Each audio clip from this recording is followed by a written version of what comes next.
efectos del pH son bien interesantes porque, bueno, primero pueden condicionar la absorción de los medicamentos, pero básicamente la aplicación que tiene la absorción es para determinar el tiempo en que el medicamento va a ser efectivo.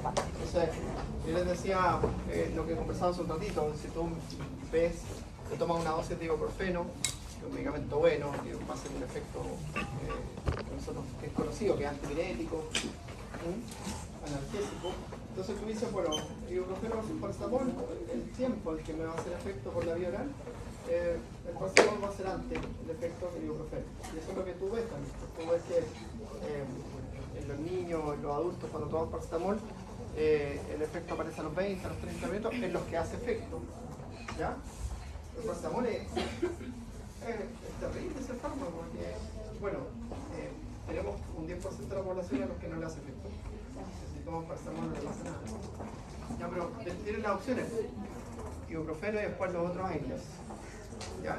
Ahora el paracetamol, yo decía, es terrible porque es un medicamento que se comercializa hace como 60 años o más. Y el mecanismo de acción se entendió hace como 3 años. Entonces, antes la gente se lo tomaba sin conocer el mecanismo de acción. Es terrible. Pero siempre fue un muy buen analgésico visceral y un muy buen antipirético. Entonces se mantuvo así y con mínima reacción adversa. Entonces es súper bueno, aparte de bajo costo, se puede usar crónicamente, porque no tiene reacciones adversas como los otros antiinflamatorios. ¿Ya? Bueno, y lo otro interesante de esto del efecto del pH es que tú puedes acelerar la eliminación de fármacos ácidos o bases modificando el pH urinario.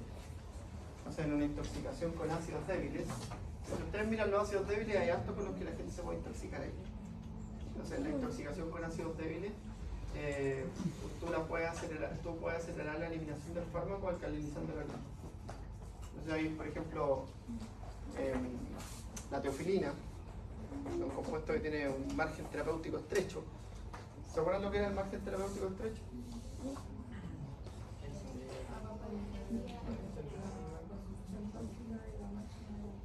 La diferencia entre la concentración mínima efectiva y la concentración mínima tóxica, ¿cierto?, es mucho más estrecha. Ya la teofilina es súper estrecha. ¿Ya? Entonces es una metilxantina que se utiliza en la enfermedad respiratoria. Y es súper estrecho su margen y bueno, ahí está la posibilidad de acelerar su eliminación acidificando la orina, alcalinizando la orina. ¿Ya?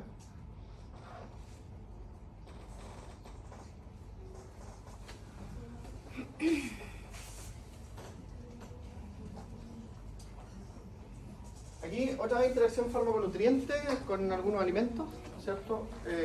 A propósito de lo que estamos mirando, entonces ahí tienen los antiagregantes plaquetarios, ¿cierto? Interactúan con alimentos como el ajo y la cebolla, que lo que hacen, potencian el efecto antiagregante. Antiagregante plaquetario, la aspirina, el clopidogrel, ¿cierto? La aspirina, y esos medicamentos potencian el efecto antiagregante, entonces entienden las personas aquí, si el efecto antiagregante está bloqueado. No tanto como hemorragia, sino que a los sangrados tienden a tardar más tiempo en terminar. Hemos perdido un soldado. Los anticoagulantes orales, ¿cierto? Se genera una dificultad en el efecto anticoagulante, ¿ya? Entonces ahí sí puede haber una hemorragia. Ahí sí puede haber hemorragia. Por ejemplo, los efectos adversos de esos medicamentos, como la warfarina, es la aparición de hematomas en el reloj. La producción de hematomas alrededor del reloj, solo con la presión del reloj. ¿Ya? O con el cinturón. Esos son los típicos efectos adversos de esos medicamentos anticoagulantes. Entonces tienes un hematoma alrededor del cinturón. ¿Ya? Incluso con el cinturón de seguridad del auto puede aparecer un hematoma. Entonces ahí sí una hemorragia propiamente tal. ¿Ya? Los anticoagulativos. Profe, ¿por qué pasa eso con los anticoagulantes? Porque inhiben la coagulación. Y tus procesos de coagulación están funcionando todo el tiempo. Todo momento en tu cuerpo hay un proceso de coagulación que está funcionando. ¿Ya? ¿Pero por qué la presión? Por la presión. Solo la presión produce micro lesiones que en el caso de cuando estás tomando anticoagulantes se transforman en macrolesiones y se producen hemorragias. ¿Ya? Bueno, los antihipertensivos, ¿cierto? Con los compuestos nitritos y nitratos de los conservantes y con los compuestos que contienen regaliz, que es un aditivo de los alimentos, ¿cierto? Ahí disminuye el efecto antihipertensivo o se potencia el efecto vasodilatador. Entonces pueden producir hipotensión. ¿Ya? Y ahí hay una serie de medicamentos. ¿Ya? ¿Hay alguna característica específica del regaliz que tenga que interaccionar con tanto? Porque dice corticoides, diuréticos y antihipertensivos. Sí, hay alimentos que son particularmente especiales en la terapia farmacológica. Uno de ellos es el regaliz. Y el otro es el jugo de pomelo. El jugo de pomelo lo que hace es inhibir enzimas metabólicas de fármacos. Entonces produce interacción con una serie de fármacos y afecta su metabolismo. ¿Ya? El ajo y la cebolla también son bien particulares, aparecen en varias listas de respuesta. Aquí, por ejemplo, interacción fármaco-nutriente en que se afecta el nutriente. Entonces, el omeprazol afecta la absorción de vitamina B12. ¿Ya? Y si afecta la absorción de vitamina B12, ¿qué puede producir? ¿Qué puede aparecer así como grave? No quiere decir que genere anemia meganoblástica. ¿Ya? Los laxantes en base a aceite, que los laxantes son un problema, ¿ya? Pero la gente sigue consumiendo. Normalmente porque tienen el problema del estreñimiento. El problema del estreñimiento es un problema de salud pública en la gente, ¿cierto? Principalmente afecta a las mujeres. Y la gente tiende a consumir laxantes para prevenirlo. No es una buena opción, es una mala opción de hecho, usar laxantes. ¿Ya? Hay otras estrategias que te ayudan a prevenir el estreñimiento, pero el uso de laxantes no es bueno. Ahora, los laxantes pueden, de hecho, cuando vemos fármacos del sistema digestivo no hablamos de los laxantes porque no son fármacos recomendados para su uso. ¿Ya? Si bien se siguen comercializando. Pero afecta la absorción de vitaminas liposolubles y de carotenos. ¿Ya? Y esas vitaminas son importantes para la producción de factores de la coagulación. Los antiácidos afectan el uso crónico de antiácidos. ¿Ya? La gente a veces, ¿cierto?, crónicamente se toma el antiácido, que, bueno, acá en Chile se conoce mucho como la sal de fruta, ¿sí? Pero en otros países los venden en comprimidos. Y son comprimidos de carbonato cálcico y carbonato de sodio que tú te los tomas si te sientes mal después de comer cuando comiste mucho. En Estados Unidos son súper populares porque en Estados Unidos la gente tiende a comer mal, mucha comida chatarra, entonces el malestar gástrico después de comer es como típico. Cuando come, a uno le pasa cuando de vez en cuando come carne asada o de vez en cuando se come hamburguesas, ¿cierto? Y esos antiácidos crónicos pueden afectar la absorción de fósforo, calcio y hierro y generar, ¿cierto?, como consecuencia las alteraciones en el óseo o las alteraciones, ¿cierto?, a nivel de los eritrocitos. Ahora, los corticosteroides, como principal reacción adversa, es que minimizan la absorción de calcio, ¿ya? Y lo otro que hacen los corticosteroides es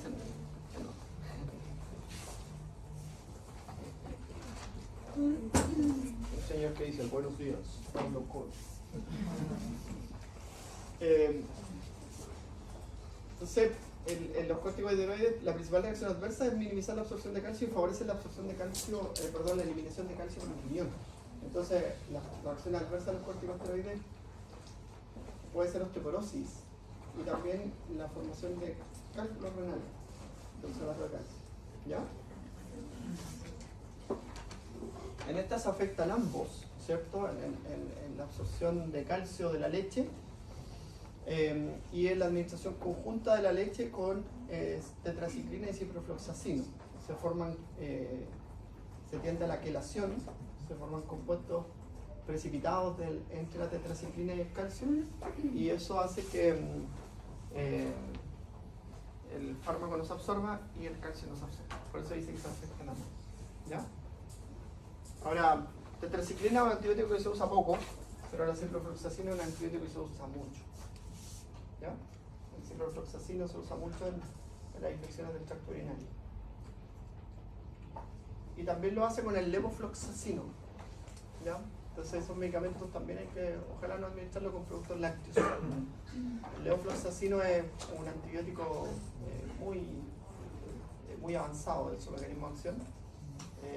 Al igual que el ciprofloxacino, normalmente es como una cartita de reserva frente a infecciones complejas como la neumonía. ¿Ya? Ejemplo de pregunta de prueba. Se estudiaron las propiedades farmacocinéticas de 5 nuevos fármacos, PQRST, de involuntarios sanos. Esto aparece en un libro que se llama 1500 preguntas de farmacología. Se los di el año pasado y lo ocupo mucho para sacar preguntas. ¿Ya? Está en inglés, la única diferencia. Se administró la misma dosis de cada fármaco por la vía intravenosa. Entonces, la vía intravenosa, la biodisponibilidad, ¿cuánto es? 100%. ¿Ya? Y se controló el fármaco por la vía oral. Y se obtuvieron las siguientes concentraciones plasmáticas. De que la prueba tiene que saber que eso es concentración plasmática. El área bajo la curva, ¿cierto? Entonces, el fármaco P, en la vía intravenosa 600 y por la vía oral 50. Entonces esa es su concentración máxima y se administran las mismas dosis, ¿cierto? El fármaco Q, R, S y T. ¿Cuál de los siguientes fármacos tiene la mayor biodisponibilidad? El que tiene menos diferencia. Así de sencillo, ¿cierto? ¿Sí? ¿Está claro? Ya. El que tiene menores diferencias. Aquí tienen otra opción. El pH. Entonces dice que un hombre de 85 años ingresó recientemente a una residencia para adultos mayores. Las enfermedades que figuraban en su historial médico al ingreso eran depresión, con síntomas de ansiedad, fibrilación auricular, enfermedad pulmonar obstructiva crónica y artrosis. Los medicamentos que tomaban el paciente por la vía oral eran sertralina, diazepam, aminodarona, teofilina y ibuprofeno. Poco después de la administración, ¿cuál de los fármacos mencionados estaba más concentrado en el interior de las células gástricas? Células gástricas. Tiene que ser un fármaco ácido. Entonces, las opciones son teofilina y ibuprofeno. ¿Cuál va a estar más concentrado en el interior de las células gástricas? ¿Teofilina o ibuprofeno?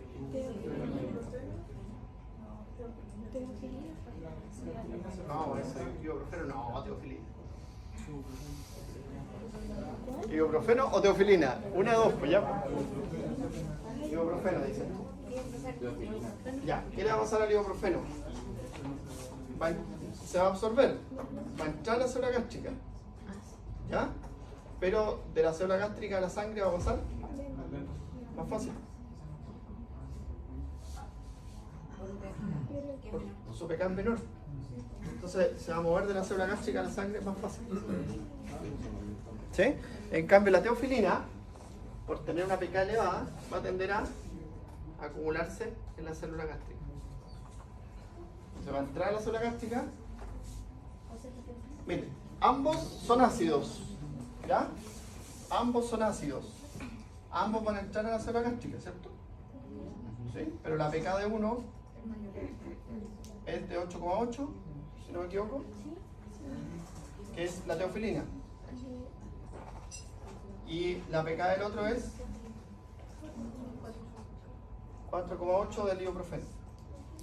Ya. Este va a salir más fácilmente que este.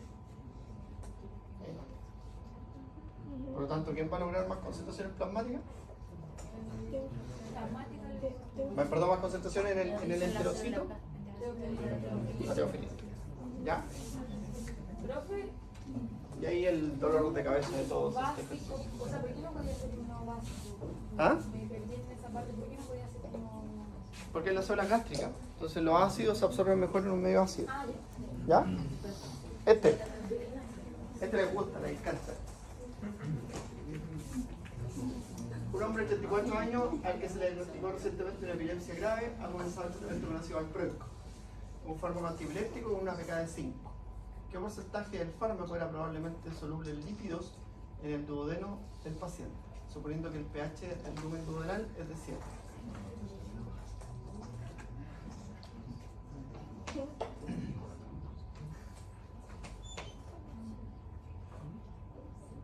Ya, esto lo van a hacer ustedes. Yo les voy a decir cómo hacerlo. Ya. La respuesta se la voy a decir la otra semana. Se hace con esa forma. Tienen que hacer la fórmula. Para ácido se refiere al medicamento,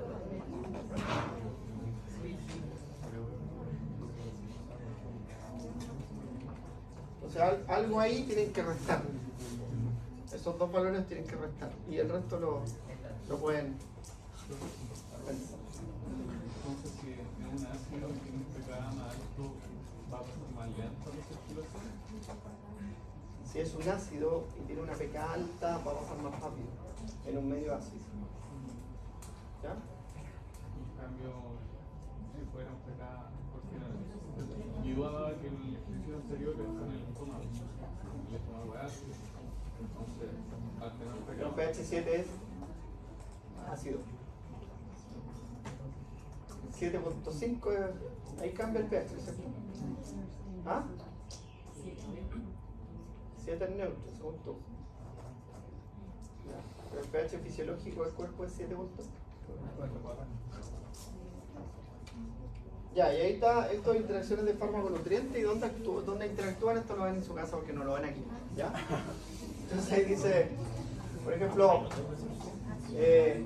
los antiparkinsonianos como la levodopa interactúan con los alimentos ricos en proteínas, ¿cierto? Y lo que hace es que esto afecta la farmacocinética, disminuye la absorción por competencia entre la levodopa y los aminoácidos que se transportan en el intestino. Por lo tanto, disminuye la biodisponibilidad. ¿Ya? Y esto aquí hay algunos que son súper útiles, que les van a servir, ¿cierto? Como aquí están algunos antibióticos como las tetraciclinas, las penicilinas, ¿ya? Los antigotosos como el allopurinol, que también son dietas ricas en proteínas. ¿Ya?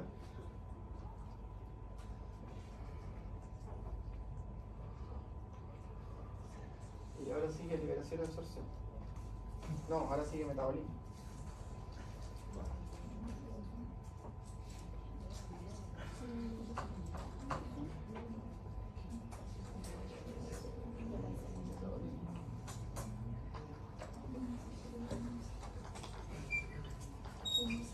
Ya.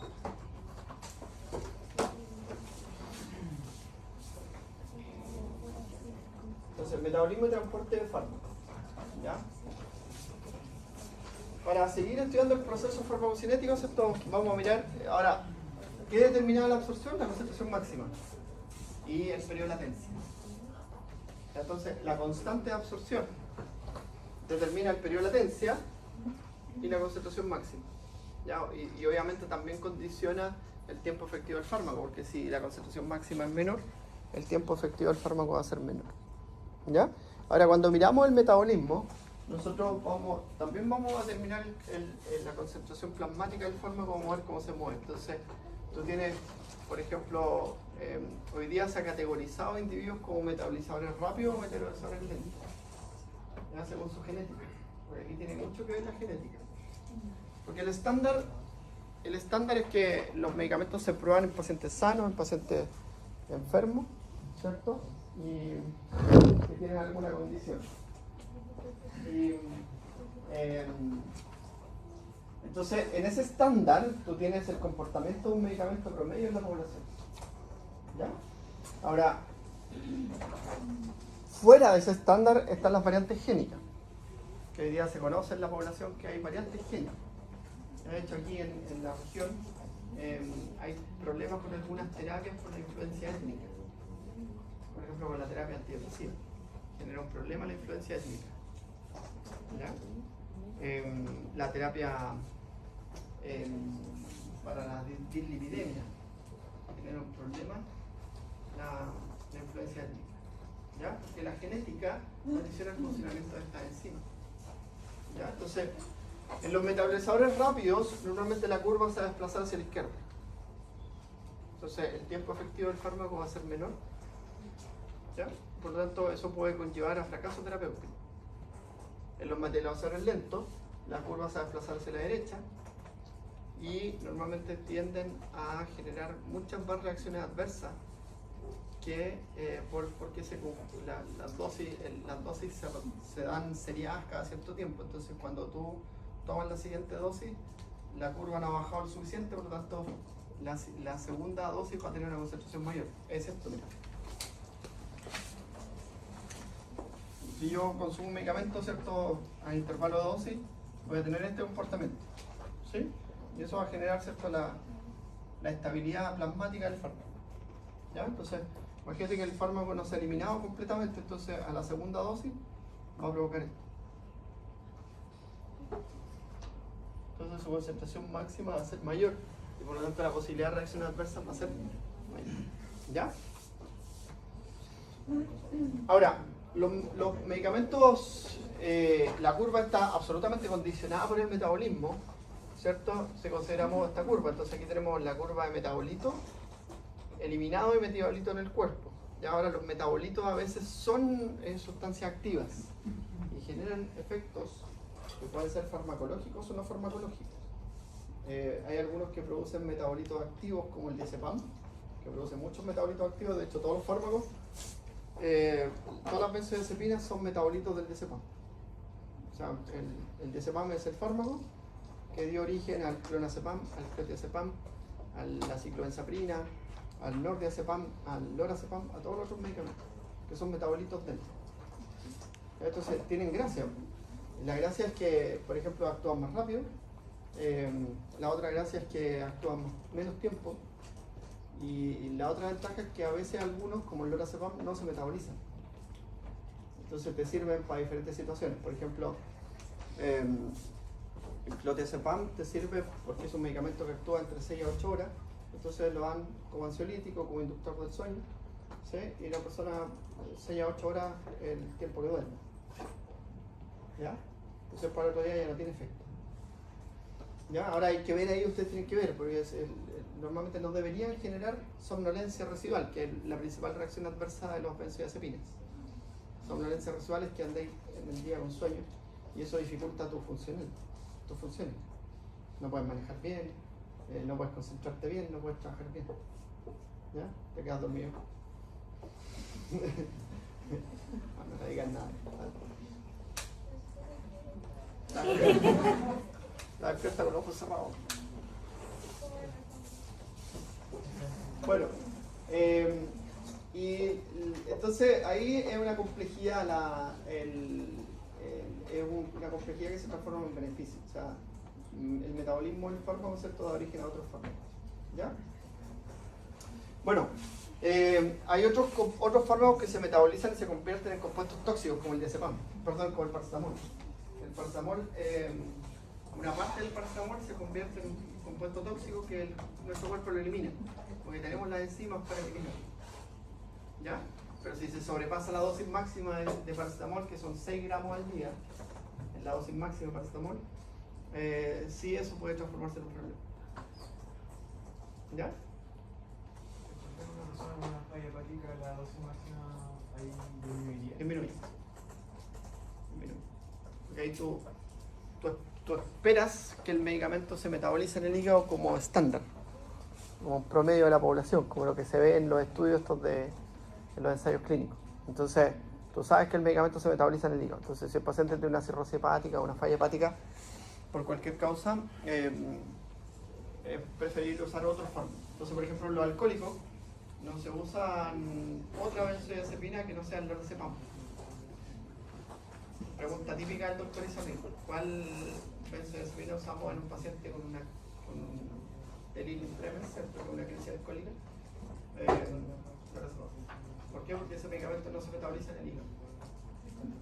Y los pacientes alcohólicos normalmente tienen muy comprometida la enzima hepática y el funcionamiento del hígado, ¿ya? ¿Y dónde se metaboliza?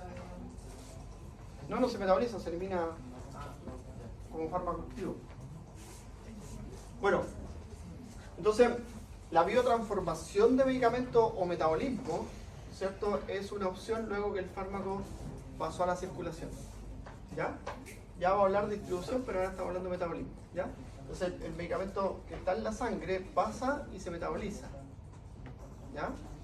Y una vez que se metaboliza, ¿cierto? Nosotros podemos eliminarlo directamente, que normalmente hay eliminación biliar, por ejemplo. Entonces, los fármacos se eliminan por la bilis. O el metabolito que resulta del metabolismo hepático se va a eliminar por el riñón. ¿Ya?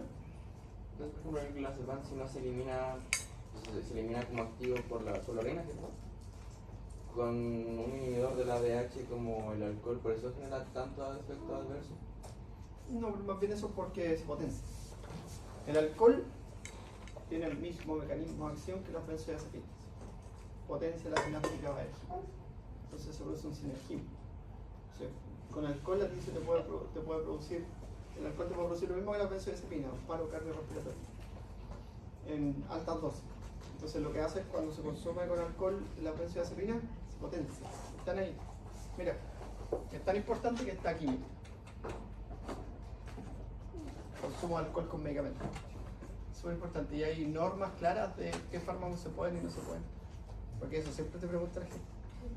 ¿Sí?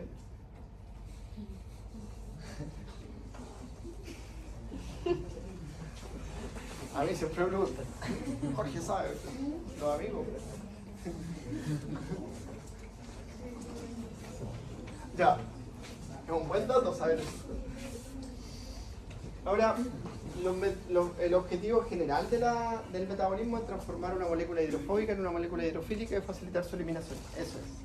¿Por qué? Porque si tenemos una molécula hidrofóbica o liposoluble, ¿cierto? ¿Qué va a pasar en el riñón? Si se filtra, ¿qué va a hacer el riñón?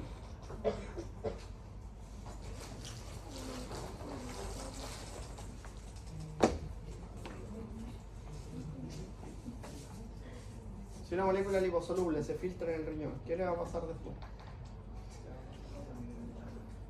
Sí, pues se va a pasar por la membrana, a la dónde.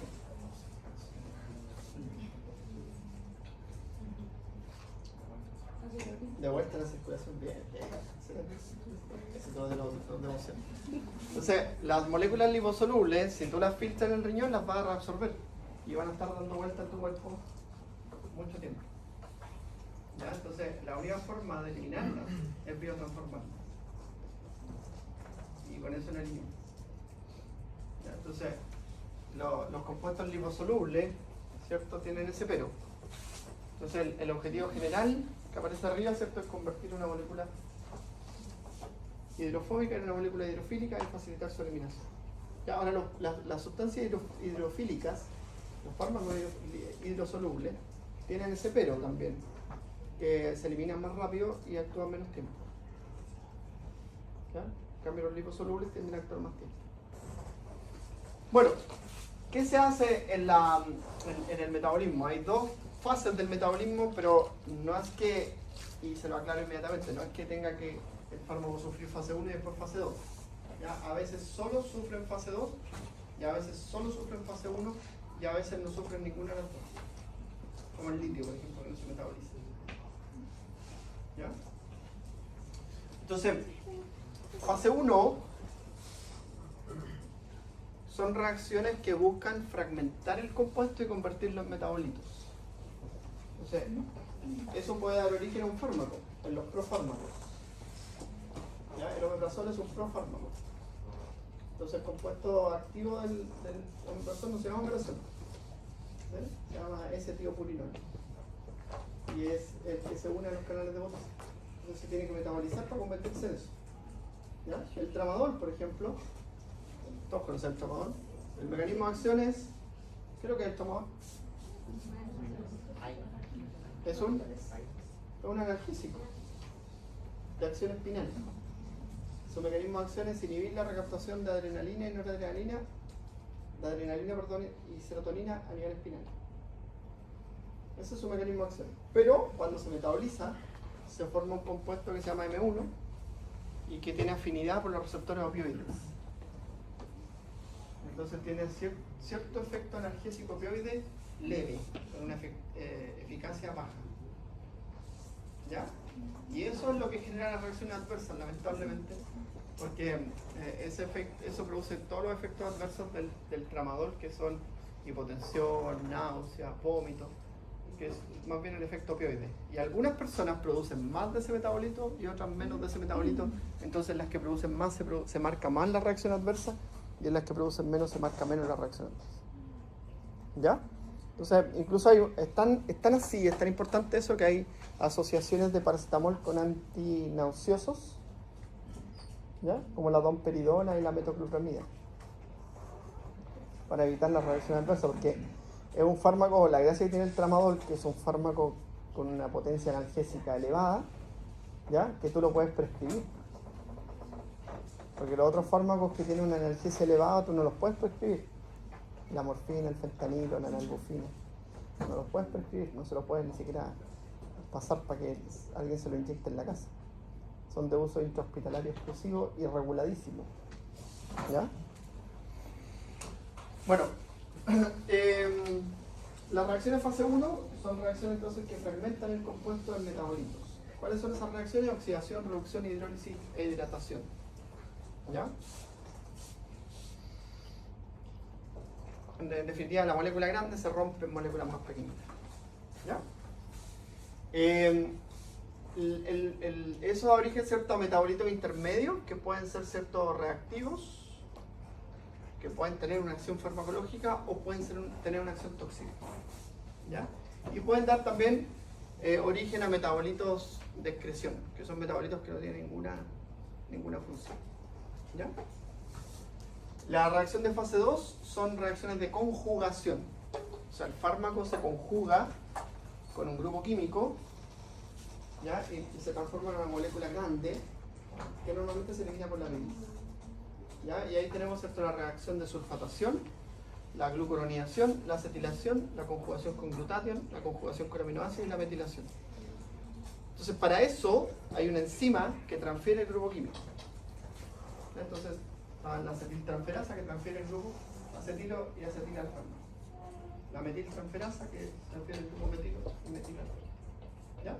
La mayoría de las veces, ¿cierto? Ese derivado de excreción, ¿cierto? Es un fármaco polar, tiene carga por lo tanto, y que se elimina por la bilis principalmente. Y los otros se secretan en el riñón, por secreción tubular activa. Porque como tienen carga, necesitan estas proteínas de transporte de aniones y proteínas de transporte de cationes. Y como es un fármaco más un grupo químico, difícilmente se va a filtrar. Es una molécula grande. ¿Ya? Bueno.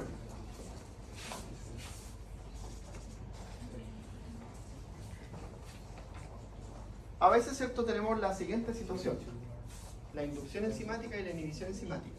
Entonces, en la inducción enzimática, nosotros a través de algo que puede ser otro fármaco, puede ser un nutriente, ¿ya?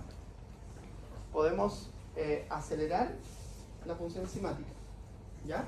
Y eso va a llevar, ¿cierto?, a que el fármaco, por ejemplo, tenga un fracaso terapéutico porque disminuye su concentración plasmática, o que aumenten los efectos adversos en el caso de los profármacos. Se produce más fármaco del que se debería producir, porque el omeprazol, por ejemplo, está estimado, en los estudios farmacocinéticos se estimó cuál es la dosis para que se vaya produciendo el fármaco en el metabolismo enzimático hepático, y el efecto dure 6 a 8 horas. Pero si se produce mucho fármaco al inicio, se producen muchas reacciones adversas. ¿Ya? Con algunos anestésicos locales, ¿cierto? Ese es el riesgo de toxicidad. Y los inhibidores enzimáticos disminuyen el metabolismo, ¿cierto? Entonces aumentan los efectos de los fármacos adversos principalmente, o disminuyen el efecto de los profármacos, y eso produce ineficacia terapéutica. ¿Ya? Como lo mismo pero al revés.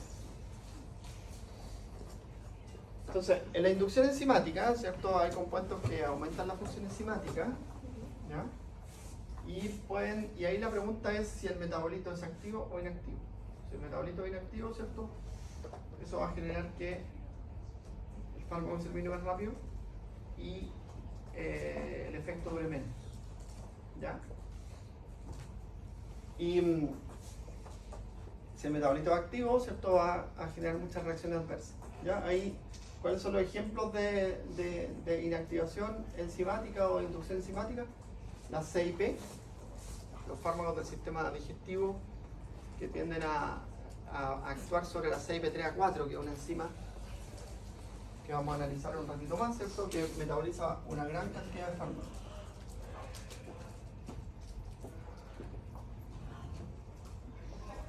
¿Ya? Entonces esos tienden a acelerar la función enzimática, esos medicamentos. ¿Ya? La glucorontransferasa o la glutato. En el caso de la inhibición enzimática, ¿cierto? Es más común, es como lo que uno más conoce. Un compuesto puede inhibir la función de la enzima o que un paciente pueda por alguna razón tener disminuida la función enzimática. Entonces ahí clasificamos en inhibición competitiva, ¿cierto? Si se reduce la velocidad de metabolismo, ¿cierto? Por agonismo o por antagonismo enzimático, o sea que usa la misma enzima o bloquea la enzima. Inhibición no competitiva, ¿cierto? Es cuando forma un complejo con la enzima, que cuando es reversible no pasa nada, pero si es irreversible, como los inhibidores suicidas, ¿cierto? Eso sí se transforma en un problema, porque lo que tienes que hacer tú es esperar que el compuesto vuelva a formarse. ¿Ya? Casi todos los fármacos que actúan sobre enzimas generan inhibición irreversible o reversible. Ya, por ejemplo, la aspirina produce una inhibición irreversible de la ciclooxigenasa 1. Entonces, lo que tienes que hacer tú es suspender el medicamento antes de una cirugía por lo menos 2 semanas para que la enzima se vuelva a formar. ¿Ya? Los tóxicos órganos fosforados inhiben la enzima y uno tiene que esperar 6 a 8 horas para que la enzima se vuelva a formar. ¿Ya? Y ahí tú vas conociendo algunas enzimas que son las más importantes, no todas. ¿Ya? Aquí siempre hay mucho conocimiento, pero uno va seleccionando lo que es útil. Entonces, de la aspirina es útil porque el paciente que lo vaya a operar, si consume aspirina, tú tienes que saber que tienes que suspender el fármaco 2 semanas antes por lo menos. ¿Ya? Y en la intoxicación por órganos fosforados tú dices cuánto espero para que esta intoxicación se vaya, que es una intoxicación que vimos en fisiología, que es súper común en esta zona agrícola, ¿cierto? Que son intoxicación con pesticidas. ¿Ya? Entonces, ahí uno dice cuánto tengo que esperar, cuánto tiempo tengo que aguantar al paciente para que la enzima se vuelva a formar. 6 a 8 horas la enzima vuelva a formarse. ¿Ya? También con los inhibidores de la ECA, uno también con eso sabe cuánto tiempo, son como 12, 18 horas que hay que esperar que se vuelva a formar la enzima. ¿Ya? Ya, el consumo de alcohol. Ya, el alcohol hay que tener en cuenta que el alcohol es una sustancia que actúa directamente sobre el sistema nervioso central, potenciando la acción del GABA. Entonces es un depresor del sistema nervioso central puro. Además una sustancia liposoluble, ¿ya?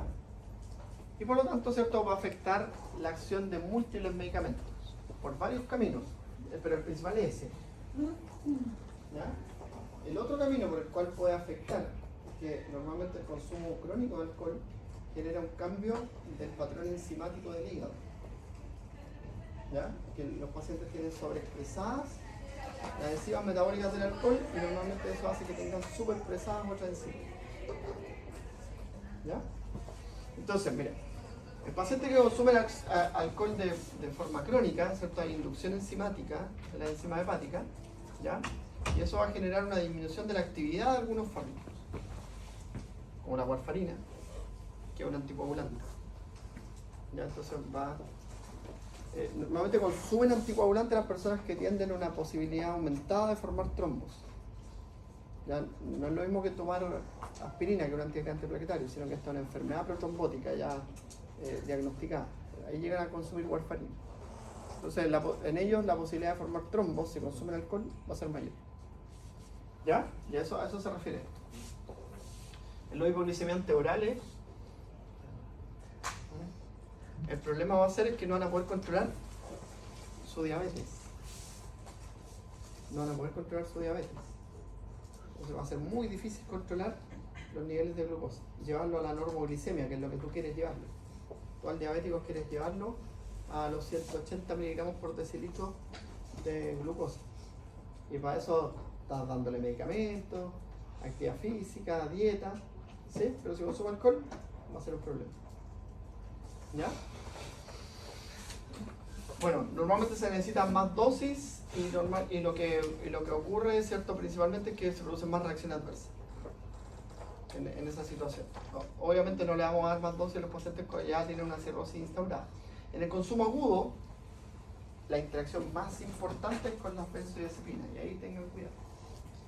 ¿Ya? Porque el efecto depresor del sistema nervioso central se potencia. Entonces, ¿cuáles son las principales complicaciones que produce? Es una amnesia retrógrada inmediata. Entonces, si usas benzodiazepinas, clonazepam, clonazepam, no consuman alcohol. Porque están contraindicados, ¿ya? Y lo que va a hacer, ¿cierto?, es que van a aumentar sus concentraciones, y el efecto adverso principal de la fase aguda de las benzodiazepinas, que es la somnolencia y la amnesia retrógrada, se marca mucho más. Entonces van a tener como lagunas.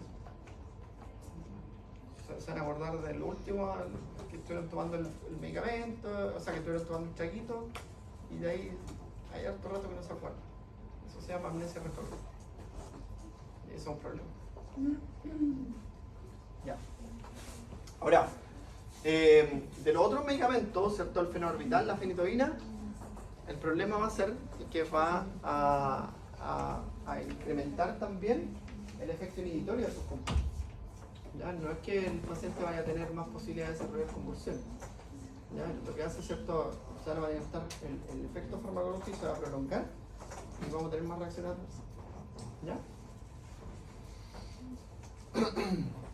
Ya, todos los fármacos entonces, ansiolíticos, antihistamínicos, opioides, ¿cierto?, van a potenciar el efecto depresor del sistema nervioso central y potencialmente pudiesen generar, según el consumo de alcohol, según el consumo de los fármacos, pueden producir un paro cardiorrespiratorio, que eso ya es la consecuencia más grave que existe de la interacción medicamentosa con alcohol.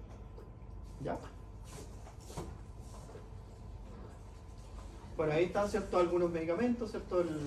Otras situaciones que son distintas, que son menos frecuentes. Por ejemplo, puede aumentar el riesgo de lesiones de la mucosa gástrica, de los AINES.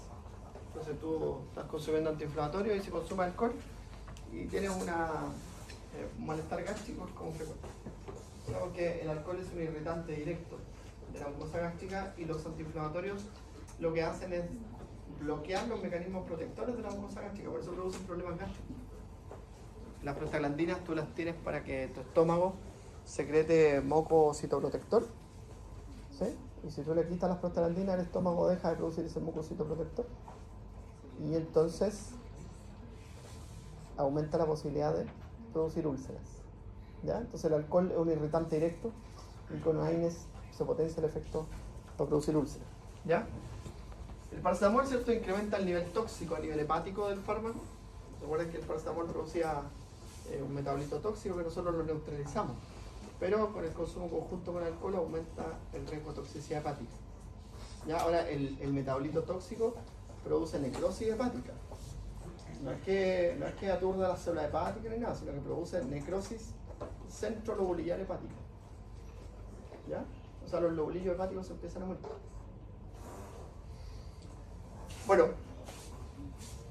se puede producir este efecto, el llamado efecto Antabuse, ¿ya? Que es un efecto que las personas, ¿cierto?, consumen, y es como lo que es típico de los alcohólicos. Uno dice, cuando uno hace el comentario de repente de una persona, dice, está rojito, ¿cierto? A lo mejor se le está pasando la mano con el alcohol, ¿ya? Entonces, yo no veía a nadie. Entonces dice, hay náuseas, vómitos, sudoración y enrojecimiento de la cara agudo. Eso se llama así efecto Antabuse. ¿Ya?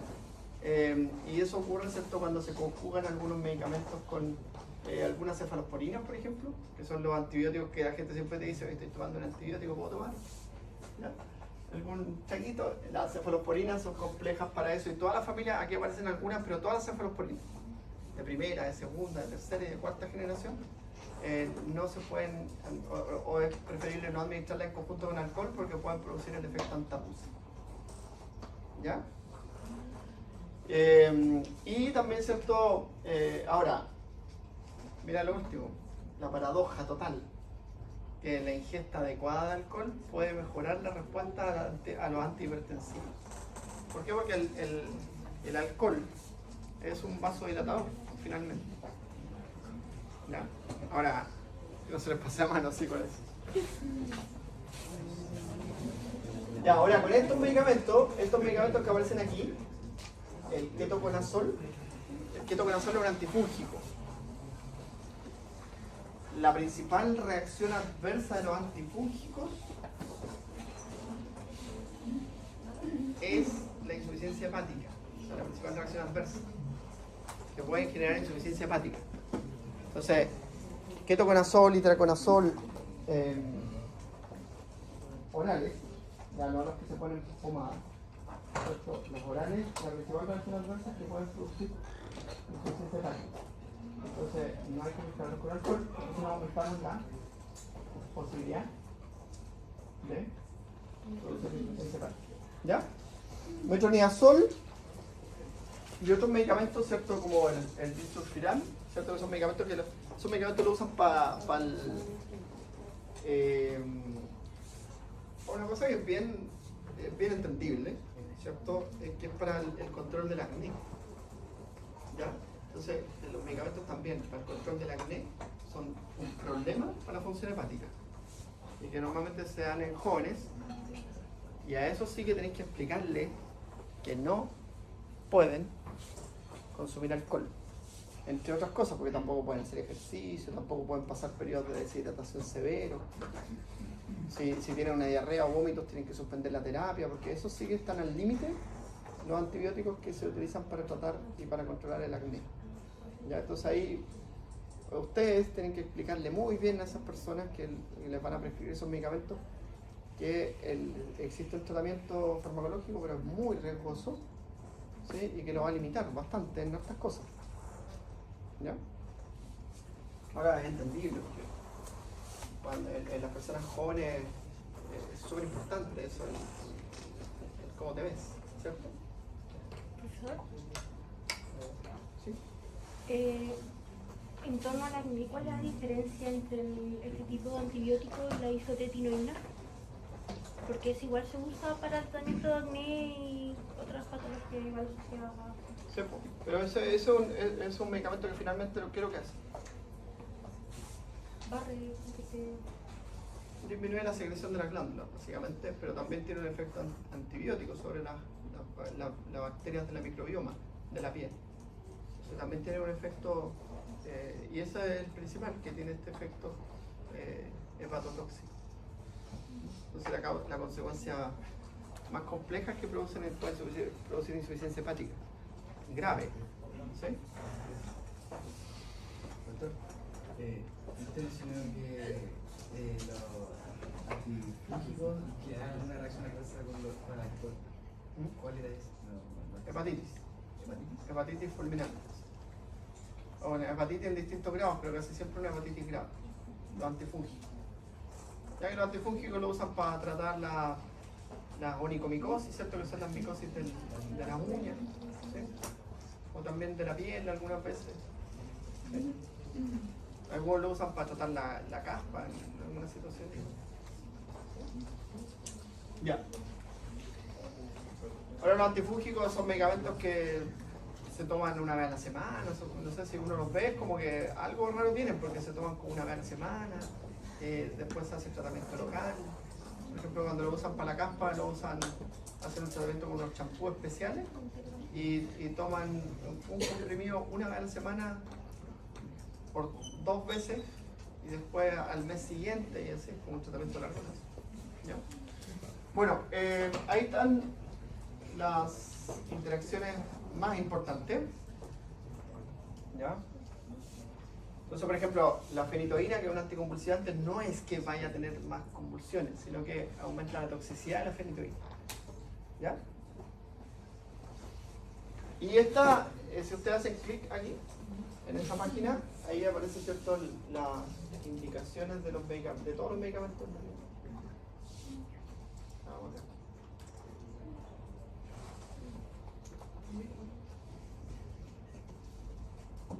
Ahí están mezclados los medicamentos como indicaciones generales que ustedes le pueden dar a su paciente, y aquí están todos los medicamentos que pudiesen generar interacción.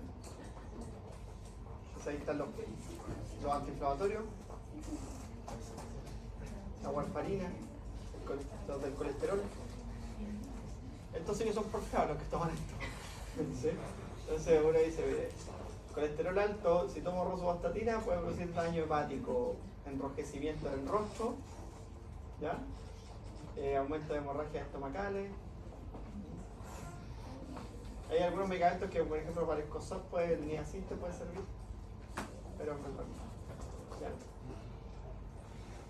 Ahí están los antidepresivos. Están todos. Que todos los que actúan en el sistema nervioso central, están todos. Y en todos pueden producir letargo, mareo, aumento del riesgo de sobredosis, profundización y sentimientos de depresión o desesperanza. Entonces se marcan más los síntomas depresivos. ¿Ya? Así que no hay que usar.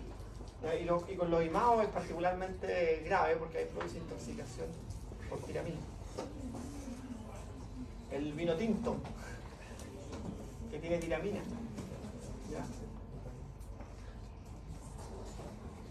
Bueno, ahí pueden hacer clic ahí cuando le pregunten ¿cuánto vale? La copia. Ya, reacciones fase 1 entonces son de funcionalización, así se llaman. Reacciones fase 1 o de funcionalización. ¿Por qué? Porque da origen a metabolitos. ¿Ya? Ahí está la citocromo P450, que es un sistema de citocromo oxidasa mitocondrial, que están presentes en todas las células del cuerpo, pero donde son más importantes son en el hígado. Ahora estas enzimas, no sé si ustedes se acuerdan, pero las vimos cuando a partir del colesterol se formaba progesterona, testosterona, estrógeno. Ahí están todas las CIP. Entonces nosotros las tenemos. ¿Ya? Nosotros las tenemos y las tenemos para formar productos biológicos nuestros. Y también para degradar productos biológicos nuestros. Para eliminar la adrenalina, para eliminar las hormonas esteroidales, ¿cierto? Bueno, las tres primeras son las que nosotros podemos hacer. Oxidación, reducción y hidrólisis. Esta no la podemos hacer. ¿Por qué? La descarboxilación. ¿Qué requiere la descarboxilación? Química, bioquímica. Calor. Y ese es el problema con el cannabis. Es un problema. Porque mira, el cannabidiol, que es el único fármaco, ¿cierto?, aprobado para su uso, ¿sí? Es un compuesto que está en la planta, ¿sí? Y en las excreciones de la planta. Es la aceite. ¿Ya? Entonces hoy día tú, por ejemplo, puedes comprar chile con prescripción médica, una receta magistral. Puedes comprar estos aceites en concentraciones conocidas en los diferentes centros que están autorizados para el cultivo y producción. ¿Ya? Ese compuesto, ¿cierto?, imita a nuestros cannabinoides, ¿sí?, el acilglicerol y el cannabidiol, que son los compuestos que nosotros generamos, o la cannabinona se llama, están en la planta. ¿Ya? Ahora, el tetrahidrocannabinol se produce cuando la planta se somete al fuego y se produce la descarboxilación. Y ese compuesto, un compuesto volátil, tiene casi puro efecto en el sistema nervioso central, y eso es el uso recreativo de la planta. Entonces hay una dualidad de la legalización, y ese es el problema de la legalización, porque ustedes tienen que entenderlo, porque a lo mejor en algún momento los van a consultar, o son gente que tiene que saber estas cosas. Es la dualidad, porque hay un compuesto que es de origen natural, que está en la planta, que está en la hoja, en las secreciones, y otro compuesto que se produce cuando se descarboxila la planta. ¿Ya? Y ese es el problema. Ahora es un problema que algunos países lo han aprovechado como un negocio, porque en Estados Unidos la empresa que produce, de hecho piensa que la gente que cultiva trigo hoy día cultiva cannabis, porque es más rentable la cannabis que el trigo. Entonces en Estados Unidos, en los estados donde lo han legalizado, han cambiado los cultivos. Es como aquí cuando antes toda la gente cultivaba raps, porque usábamos aceite de raps, ¿cierto? Y usamos solo aceite de raps. Entonces después cuando cambió y se abrieron las fronteras para la importación, ya dejamos usar el aceite de raps y la gente le dio buena importancia al raps y empezaron a cultivar más trigo y avena, que es lo que más usan. ¿Sí? Entonces en Estados Unidos ha pasado eso. Profe, me perdí. Normalmente no ocurre, pero si cuando uno o le pone calor, por ejemplo, ¿Sí? ahí sí ocurre y Ahí ahí se ocurre. que generaría como Otro metabolito metabolito. tóxico. Un metabolito que tiene acción en el sistema nervioso central en el caso de la cannabis. ¿Ya? Igual que es lo que ocurre con los opioides, como la heroína. La heroína viene de cuando el opioide se somete a calor. ¿Sí? Ya, eso es cultura general, no una clase de droga chica. Cultura general. Ya, tienen que saber lo que ustedes le van a preguntar.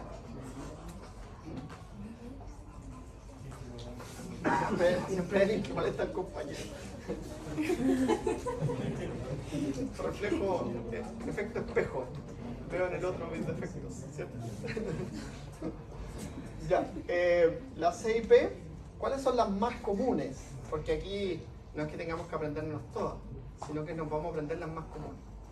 Porque son las que generan interacción y son las que están metabolizando el conjunto de fármacos más común.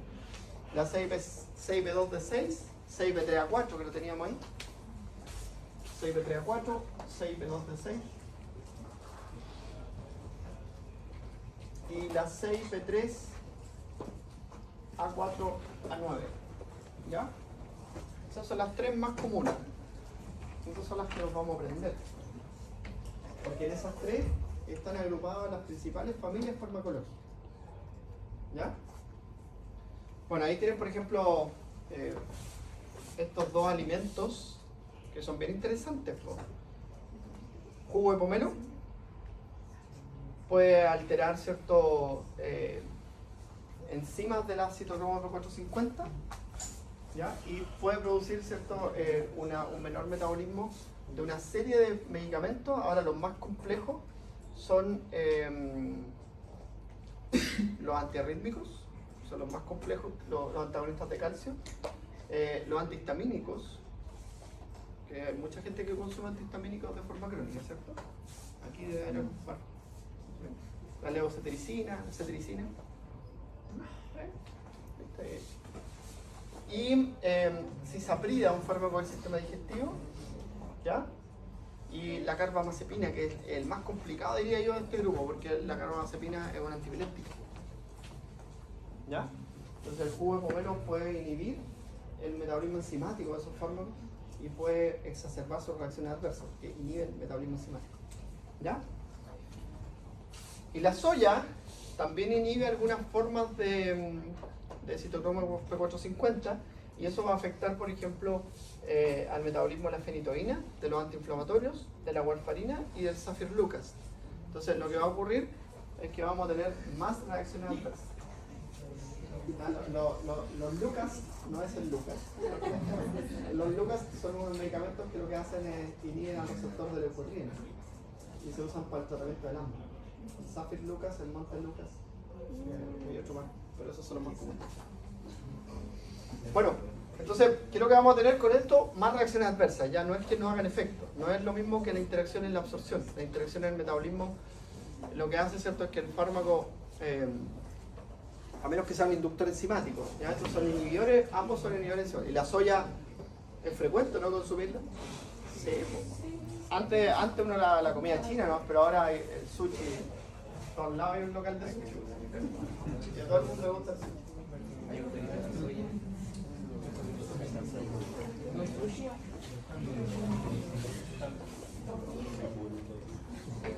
Tengo a mi hija fanática. Me saltan las dos.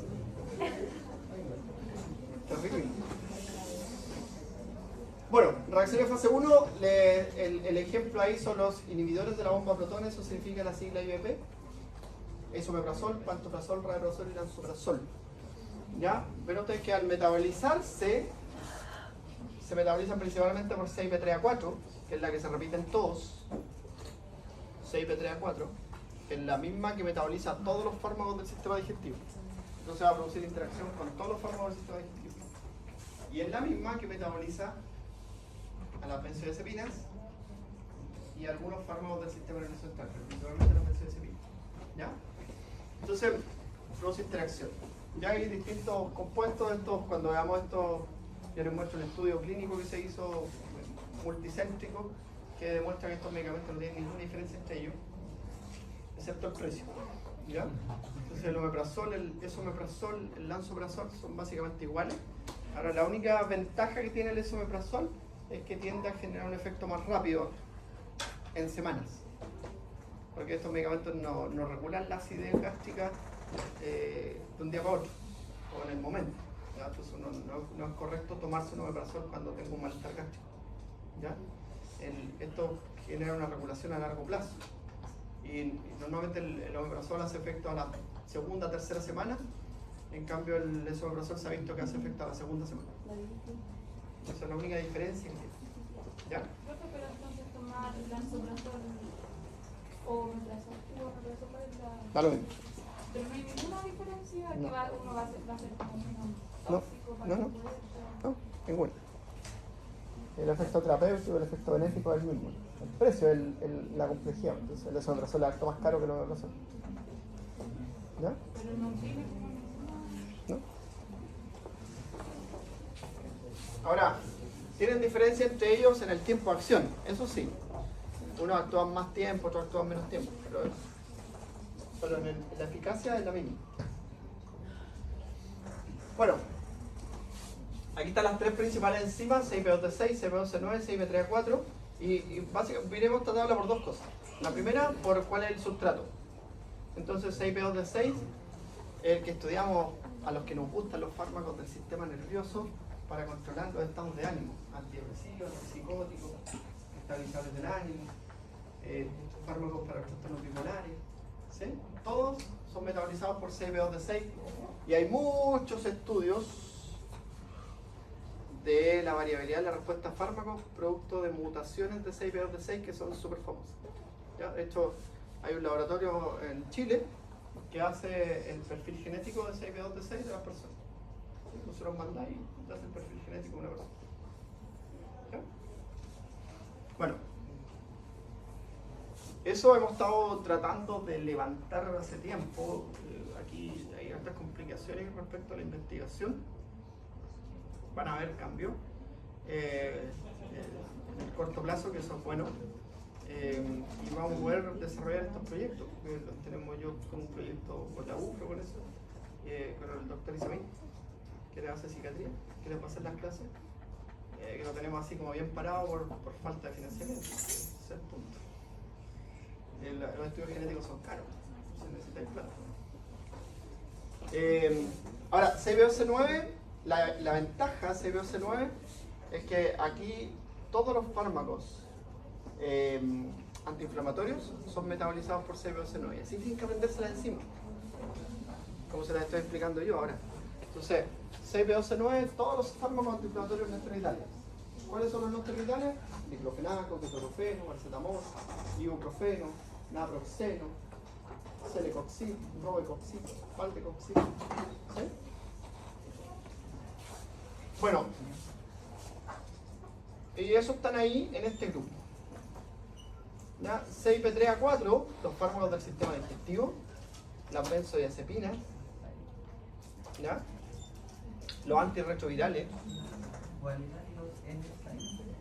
antiinflamatorios no esteroidales, no esteroidal antiinflamatorio, ¿sí? ¿Sí? O los AINES. 6B3A4, todos los fármacos del sistema digestivo, las benzodiazepinas, los corticosteroides.